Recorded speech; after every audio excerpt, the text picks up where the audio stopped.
Right bulletin లో breaking news చూస్తున్నాం. నిజామాబాద్ లోక్సభ సన్నాహక సమావేశం హాట్ గా జరిగినట్లుగా సమాచారం.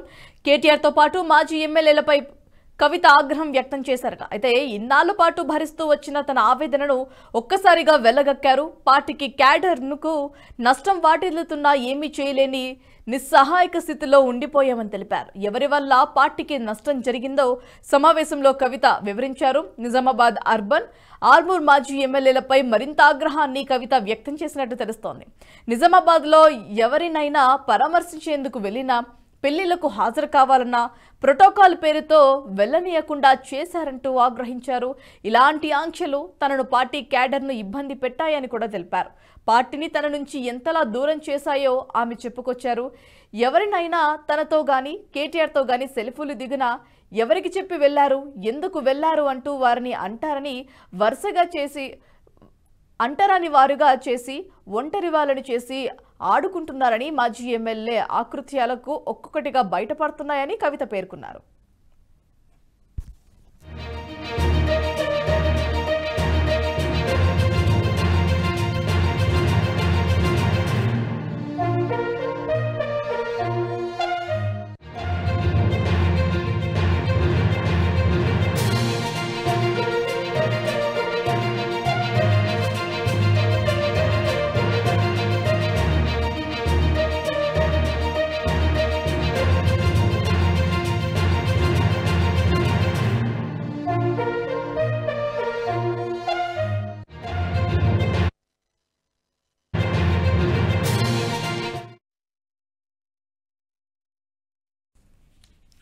రైట్ బులెటిన్ లో బ్రేకింగ్ న్యూస్ చూస్తున్నాం. నిజామాబాద్ లోక్సభ సన్నాహక సమావేశం హాట్ గా జరిగినట్లుగా సమాచారం. కేటీఆర్ తో పాటు మాజీ ఎమ్మెల్యేలపై కూడా కవిత ఆగ్రహం వ్యక్తం చేశారు.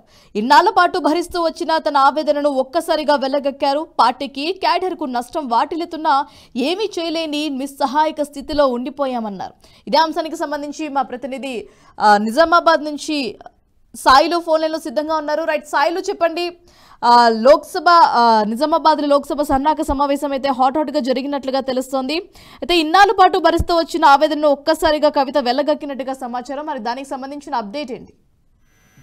భారతి, నిన్న ఏదైతే తెలంగాణ రాష్ట్ర సమితి పార్టీ తెలంగాణ భవన్ లో నిన్న నిజామాబాద్ పార్లమెంటు సన్నాహక సమావేశం జరిగింది. అయితే ప్రధానంగా మాజీ మంత్రి వేముల ప్రశాంత్ రెడ్డితో పాటు ఎమ్మెల్సీ కవిత, అదేవిధంగా పార్టీ వర్కింగ్ ప్రెసిడెంట్ కేటీఆర్ సమక్షంలో నిజామాబాద్ జిల్లాకు సంబంధించి ఏదైతే 7 అసెంబ్లీ నియోజకవర్గాలకు సంబంధించిన ఈ పార్లమెంట్ నియోజకవర్గ పరిధిలోని అయితే మాజీ సిట్టింగ్ ఎమ్మెల్యేలు, తర్వాత పార్టీ క్యాడర్, ప్రధానంగా పార్టీ మండలాధ్యక్షులతో పాటు ప్రధాన పదవులలో ఉన్న వారంతా ఏదైతే జడ్పీటీసీలు కానీ, ఎంపీపీలు కానీ, తర్వాత రకరకాల సర్పంచులు అందరూ కూడా నిన్న ఈ పార్లమెంటు సన్నాహక సమావేశానికి హాజరయ్యారు. ఈ క్రమంలో ఒక్కొక్కరుగా ఏదైతే వర్కింగ్ ప్రెసిడెంట్ సూచించిన మేరకు ఈ రాబోయే ఎన్నికల్లో ఏ విధంగా పార్టీ గెలుపు కోసం కృషి చేయాలి అనే క్రమంలో ప్రధాన వక్తలందరూ మాట్లాడిన క్రమంలో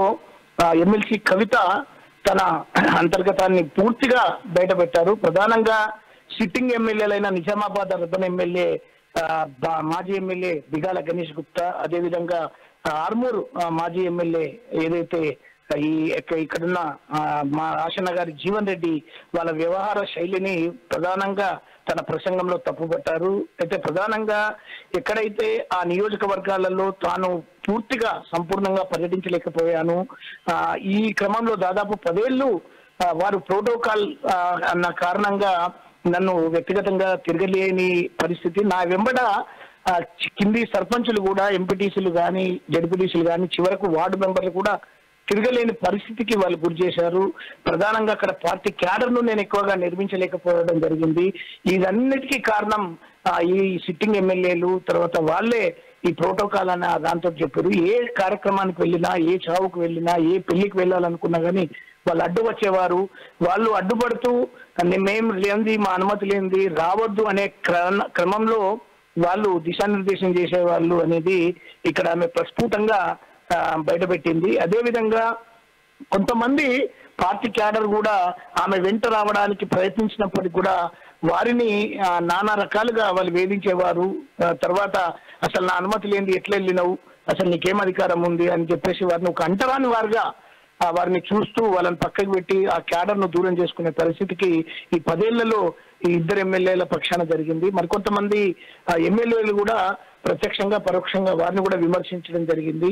ఇంకా ప్రధానంగా ఎప్పుడైనా ప్రధాన నాయకులు వచ్చినప్పుడు కేటీఆర్ గాని, తర్వాత నేను గాని, తర్వాత ఇంకా ప్రధాన ఎవరు వచ్చినా వారితో పాటు సెల్ఫీలు దిగడానికి ప్రయత్నించినప్పటికీ కూడా ఆ క్యాడర్ ను దూరం చేసిందని చెప్పేసి కూడా ఒక ప్రధాన ఆరోపణ చేసింది. ఇంకా అదే విధంగా ప్రధానంగా కేటీఆర్ ను కూడా ఆమె విమర్శలు గుప్పించింది. ప్రధానంగా కేటీఆర్ పార్టీ వర్కింగ్ ప్రెసిడెంట్ గా ఉన్న కాలంలో ఆయన ఎక్కడ కూడా నామినేటెడ్ పోస్టులకు సంబంధించి సంపూర్ణంగా పూర్తి చేయలేకపోయారు. ఎక్కడ కూడా పార్టీ పదవులను కూడా అన్ని వర్గాలకు కూడా ఇవ్వలేని పరిస్థితికి అక్కడ జాప్యం జరిగిందని చెప్పేసి కూడా మొహమాటం లేకుండానే అన్న ముందే ఆమె ఆయనను విమర్శించడం అనేది కూడా ఇక్కడ పూర్తిగా చర్చనీయాంశమైంది. ఇంకా ప్రధానంగా చెప్పాలనుకుంటే ఎక్కడైతే ఈ పార్టీ క్యాడర్ అంతా విసిగిపోయి కనీసం సీఎం కూతురు కవిత ఇక్కడ ఉండి కూడా మాకు న్యాయం చేయలేకపోయింది, మాకు అన్యాయం జరుగుతుంది అనే విధంగా కూడా వారు ఈ అసెంబ్లీ ఎన్నికల్లో పూర్తిగా అసంతృప్తివాదులుగా ఉండి పార్టీకి సంపూర్ణంగా పనిచేయలేని పరిస్థితిని వీరే తీసుకొచ్చారని చెప్పేసి ఈ 2 ఎమ్మెల్యేల మీద టార్గెట్ చేస్తూ, ప్రధానంగా కేటీఆర్ ను కూడా టార్గెట్ చేస్తూ ఆమె ఎక్కడికక్కడ ఒక కాలికాగుతారాన్ని ప్రదర్శించిందని నిన్న పార్టీ వర్గాల ద్వారా మనకు తెలిసింది. అయితే అది పూర్తి స్థాయిలో జిల్లాలో పూర్తిగా చర్చనీయాంశం అయింది. అయితే ప్రధాన ప్రతిపక్షాల పార్టీలకు సంబంధించి కూడా వాళ్ళు కూడా దీని విషయంలో పూర్తిగానే వాళ్ళు ఒక చర్చనీయాంశంగా ఇది దారితీసిందని చెప్పవచ్చు. భారతి, ఈ అంశానికి సంబంధించి వాళ్ళు స్పందించారా? వాస్తవానికి అక్కడే మీటింగ్ లో ఏదైతే ప్రధానంగా వీళ్ళందరూ ఉన్న మీటింగ్ లోనే పార్టీ క్యాడర్ ఉన్న క్రమంలోనే ఆమె తన గలాన్ని విప్పారు.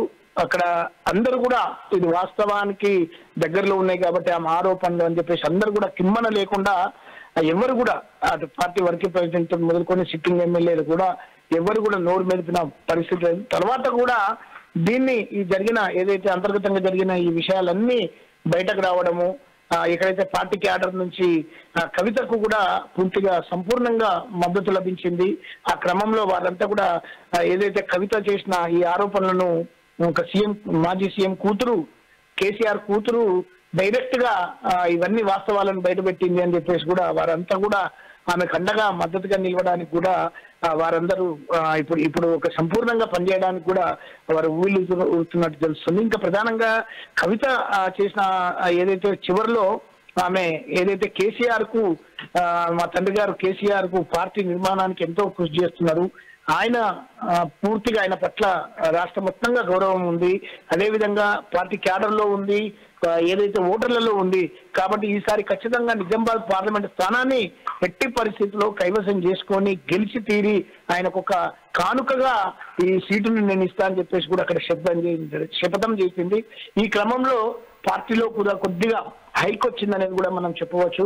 అటు పార్టీ క్యాడర్లోను నాయకుల్లోనూ ఇటు ప్రతి దాంట్లో కూడా ఆమె ప్రసంగం నిన్న ఏదైతే ఆద్యాంతం ఒక ఆసక్తిని ఉద్రేకపూరితమైన వాతావరణాన్ని కనిపించినప్పటికీ కూడా ఆమె అందరినీ కన్విన్స్ చేసింది, ఆమెకు మద్దతును కూడగట్టుకుందని చెప్పవచ్చు. Bharati, right, thanks for the updates Sailu.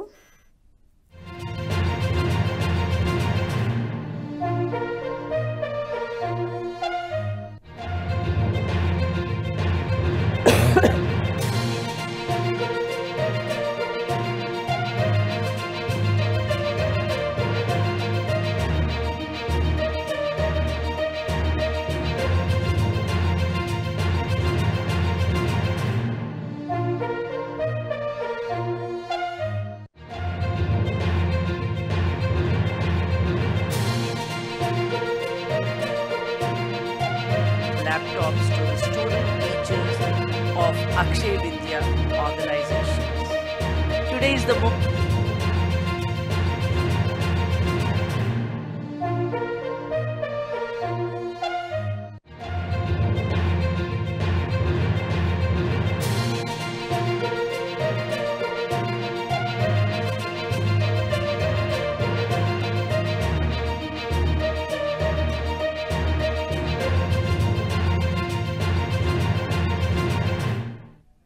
ఈ వీడియో మీకు నచ్చినట్టయితే లైక్ చేయండి, 10 మందికి షేర్ చేయండి. అలాగే కామెంట్ల రూపంలో మీ అభిప్రాయాలను మాతో పంచుకోండి. Nationalist hub group of channels ను సబ్స్క్రైబ్ చేసుకుని తెలుగునాట జాతీయవాద జర్నలిజాన్ని ప్రోత్సహించండి. ఈ వీడియో కింద ఉన్న బెల్ ఐకాన్ పై క్లిక్ చేయడం మర్చిపోవద్దు.